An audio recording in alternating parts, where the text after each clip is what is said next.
سورة الكوثر مكية بسم اللہ الرحمن الرحیم۔ آج کا سبق شروع کرنے سے پہلے آپ لوگوں سے صرف ایک گزارش کروں گا، ویڈیو کو لائک اور شیئر کریں، چینل پر نئے ہیں تو چینل کو سبسکرائب کریں، بیل آئیکن ضرور دبائیں۔ اِنَّا أَعْطَيْنَاكَ الْكَوْثَرَ اِنَّا نون مشدد پر ہمیشہ غنہ ہوتا ہے، نون مشدد ہے تو اس لیے یہاں پر غنہ کریں گے۔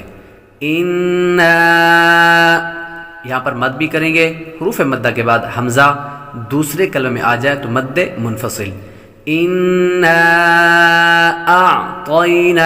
أَعْطَيْنَاكَ الْكَوْثَرَ، یا حروف لین میں سے ہے اور نون پر کھڑا زبر ہے۔ کھڑی حرکات کو حروف مدہ کی طرح ایک الف یعنی دو حرکات کے برابر کھینچ کر پڑھیں گے۔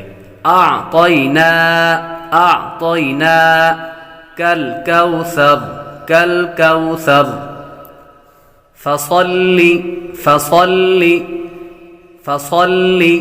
صاد پر پڑھیں گے، صاد حروف مستعلیہ میں سے ہے۔ فصل لربك را کو پر پڑھیں گے، را پر زبر ہو تو را کو پر پڑھتے ہیں۔ با حروف قلقلہ میں سے ہے تو اس لیے اس کو قلقلہ کریں گے۔ جب حروف قلقلہ مشدد ہوں تو انہیں جماع کے ساتھ ادا کرتے ہیں۔ لربك وانحر نون پر غنہ نہیں کریں گے۔ وانحر ایسے غنہ بالکل نہیں کرنا۔ وانحر نون ساکن کے بعد ہا حروف حلقی میں سے آ رہا ہے، اظہار کا قاعدہ لگے گا، غنہ نہیں کریں گے۔ وانحر ان جس طرح کے پیچھے بتایا یہاں پر نون مشدد پر غنہ ہوتا ہے، اسی طرح یہاں پر بھی نون مشدد جہاں بھی آئے گا تو وہاں پر غنہ کریں گے۔ ان شانئک هو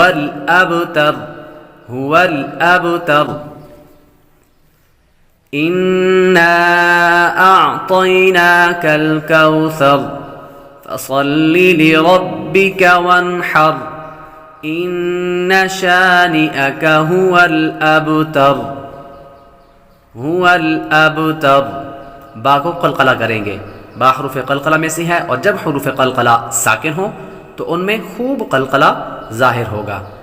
هُوَ الْأَبْتَرُ إِنَّ شَانِئَكَ هُوَ الْأَبْتَرُ بسم اللہ الرحمن الرحیم إِنَّا أَعْطَيْنَاكَ الْكَوْثَرَ فَصَلِّ لِرَبِّكَ وَانْحَرْ إِنَّ شَانِئَكَ هُوَ الْأَبْتَرُ صدق اللہ العظیم۔